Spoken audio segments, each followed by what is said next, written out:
کہ یہ دو الگ الگ کیٹیگریز ہیں حدیث کی. حدیث ضعیف ہونا الگ چیز ہے, حدیث غلط ہونا الگ ہے. ہمارے یہاں لوگ اس کو مکس اپ کر دیتے ہیں.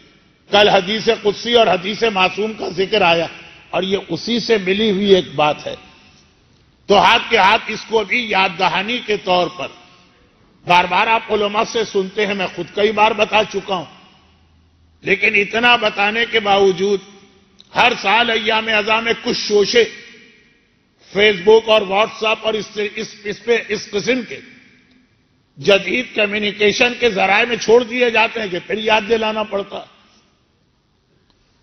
کہ یہ دو چیزوں کو کبھی ملائیے گا نہیں, یہ دو بالکل الگ چیزیں. جو کل بھی بات آ گئی تھی کہ داڑھی کا حدیث ہے تو ضعیف بھی. ضعیف حدیث الگ چیز ہے, جھوٹی حدیث الگ چیز ہے. عربی میں جھوٹی حدیث کو کہتے ہیں حدیث موضوع. موضوع یعنی بنائی ہوئی حدیث جسے وضع کیا گیا. اب میں بہت مشکل اردو بولنے کا تو عادی ہوں نہیں, لوگ مکس اپ کر دیتے. اگر کسی بھی تاریخی اور مذہبی واقعے کے بارے میں کبھی یہ جملہ کسی بہت بڑے عالم یا مرجع کی زبان پر بھی آ جائے کہ یہ حدیث ضعیف ہے, تو اس کا مطلب جھٹ سے لوگ یہ نکالتے ہیں یہ تین لفظ ممبر کی شان کے خلاف ہیں, پتہ نہیں کیوں میری زبان پہ آ جاتے ہیں. آج کی مجلس میں بھی شاید آ جائیں جھٹ کھٹ پٹ. یہ تینوں الفاظ بازاروں میں تو اچھے لگتے ہیں, ممبر پہ نہیں, لیکن جھٹ سے لوگ نتیجہ نکالتے کہ جی اتنے بڑے عالم نے لکھ دیا کہ یہ حدیث ضعیف ہے. ضعیف لکھا, یہ نہیں لکھا کہ جھوٹی, یہ نہیں لکھا کہ موضوع. ضعیف حدیث پہ نہ صرف یہ کہ عمل ہوتا ہے, بلکہ اگر آپ کو لسٹ بتائی جائے کہ ہمارے معاشرے میں کیا کیا چیزیں ایسی مذہبی رائج ہیں جو ہم نہیں, آپ نہیں, بڑے بڑے علماء اور مراجع بھی عمل کرتے ہیں, حدیثیں اس کی ضعیف ہیں. تو جو لوگ یہ اصول بنا کے بیٹھے ہیں کہ ضعیف لکھ دیا انہوں نے, اس کا مطلب یہ چیز غلط ہے. ضعیف لکھ دیا اس کا مطلب ہے کہ کام نہ کرو. اور تو اور اب اندازہ کریں جہالت کا یا حماقت کا یا جان بوجھ کے کہ حدیث قصہ تک اس کی لپیٹ میں لے لی گئی کہ جی وہ فلاں مرجع نے کہا کہ یہ حدیث بہت ضعیف.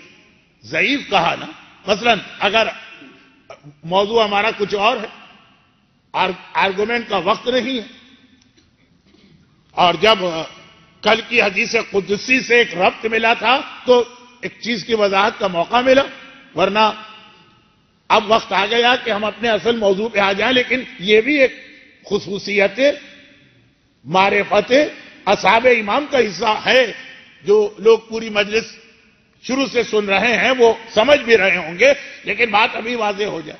ضعیف لکھا ہے نا, موضوع تو نہیں لکھا ہے نا, یہ تو نہیں لکھا ہے نا کہ جھوٹی چیز بنائی گئی, بلکہ ایک اور احتیاط مراجع کرام کی سمجھیے, اب وہ خالی سمجھنے کے لیے نہیں اپنی زندگی میں اس کو نافذ کرے. وہ یہ ہے کہ بعض جگہ پر خاص طور پہ کتابوں میں نہیں, کتابوں میں بھی یہ چیز ہے, لیکن جو میں اس وقت مثال دے رہا ہوں وہ یہ ہے کہ بعض جگہوں پہ بعض زیارتیں کہ بھئی اس جگہ پر یہ واقعہ پیش آئے. حج, عمرہ اور زیارت میں بہت زیادہ لوگوں نے زیادتیاں بھی کی ہیں, وہ ایک الگ موضوع ہے, اور اس لیے میرا پسندیدہ موضوع ہے کہ الحمدللہ ان تینوں سے میرا خاصا طویل عرصے سے تعلق ہے, تو اپنی آنکھوں سے بھی دیکھتا ہوں. یہ خالی سعادات کے بارے میں مشہور نہیں ہے, یہ زیارتوں کے لیے بھی مجھے معلوم. نعوذ باللہ سعادت کی توہین نہیں کر رہا ہوں. بھئی ایک آدمی کہتا ہے میں سید ہوں, لوگ کہتے ہیں ہمیں شک. دوسرا کہتا ہے سید ہوں, لوگ کہتے ہیں ہمیں یقین, کیونکہ ان کو ہم نہیں جانتے. آپ تو ہمارے سامنے سید بنے ہیں کنفرم, ہمیں تو یقین ہے آپ ہمارے سامنے بنے ہیں سید. تو اب یہ زیارتیں اور حج اور عمرے کی بعض جگہ وہ ہمارے سامنے بنی ہیں, کیا تھیں اور کیا بنا دی گئی. لیکن ان میں سے بہت سو کے بارے میں آپ مراجع سے پوچھیں, ان کا زیادہ سے زیادہ ہی جواب ہوتا ہے لم یثبت عندی, میرے پاس یہ چیز ثابت نہیں. یہ نہیں کہتے کہ غلط، یہ نہیں کہتے ہاں بالکل ہی کوئی جھوٹی چیز ہو. کسی کی سڑی پھسی پیاز کو بکوانے کے لیے کوئی چیز بنا دی جائے وہ تو الگ بات ہے، لیکن جہاں ذرا بھی امکان ہوتا ہے وہ کہتے میرے نزدیک ثابت نہیں. یہ نہیں کہتے کہ دوسروں کے نزدیک بھی نہیں ہے یا یہ بالکل غلط. یہ میں اس لیے کہہ رہا ہوں کہ ایام اعضاء شروع ہوتے ہیں اور ڈسکشن، ایام اعضاء شروع ہوتے ہیں اور واٹس ایپ، ایام اعضاء شروع ہوتے ہیں اور فیس بک. اور ویسے ہی لوگ آج کی دنیا میں اپنے دنیاوی حالات سے اتنا پریشان، اور اس کے اندر پھر یہ مذہب کے حوالے سے بھی بہت سارے ایشو لے کے جو لوگوں کی نیتیں خراب ہیں وہ تو میری بات سنیں گے بھی نہیں. جو عام لوگ بیچارے ہیں ان کے لیے مراجع کرام یا اسلام کا ایک اصول جو اتفاقاً میری زبان پہ آ گیا لیکن چونکہ اہم تھا کہ حدیث ضعیف ہے، یہ الگ جملہ ہے. حدیث جھوٹی ہے، یہ الگ جملہ. اور آج کل اس کو مکس اپ کیا جا رہا. بہت سارے ایسے واقعات حتی عزاداری سے متعلقات کا فلاں مرجع نے لکھ دیا کہ یہ حدیث ضعیف ہے. یہ تو نہیں لکھا نا کہ یہ حدیث جھوٹی، دو بالکل الگ چیزیں. اور میں نے ایک مثال دی کہ ضعیف احادیث پر عمل نہیں ہونا چاہیے. یہ فارمولہ کس نے بنایا؟ یہ کہاں سے اصول آیا؟ ذہن میں تو یہی آئے گا نا جب آپ کہیں گے حدیث ضعیف ہے، یعنی اس کا مطلب یہ کہ اس کی کوئی اہمیت نہیں. تو جھوٹی حدیث اور ضعیف حدیث میں پھر کیا فرق رہا؟ کوئی تو فرق ہے نا کہ کہا گیا یہ جھوٹی ہے وہ ضعیف ہے، کہ ضعیف حدیث پہ عمل ہوتا ہے. اور ضعیف حدیث کو غلط کہنا بھی غلط ہے. اور اتنی ساری چیزیں ہمارے معاشرے میں ضعیف حدیث کی بنیاد پر رائج ہیں کہ اگر میں خالی اس کی لسٹ بنا دوں پھر مجھ کو ایک لفظ کی وضاحت کرنا ہوگی.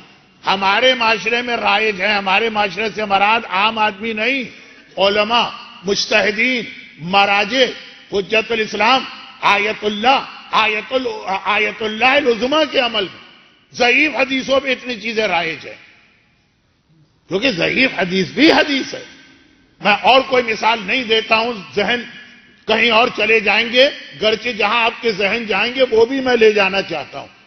لیکن چھوٹی سی بات، جو نماز آپ پڑھتے ہیں کیا آپ یہ سمجھتے ہیں کہ پہلے اللہ اکبر سے آخر کے 3 اللہ اکبر تک یہ جتنی نماز کے اندر چیزیں ہیں یہ سب کی سب متنازعہ باتیں چھوڑ کر، اب آج کل تو نماز میں بھی کچھ چیزوں کو متنازعہ بنایا جا رہا ہے، اس کو چھوڑ دیجیے.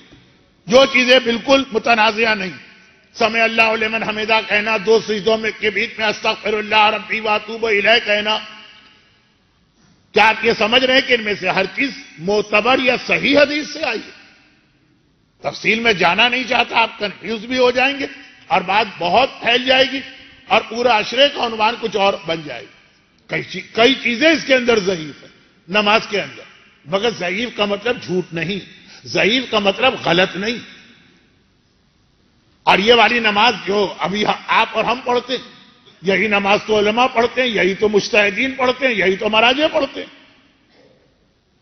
تو خود ضعیف کہنے والا مرجع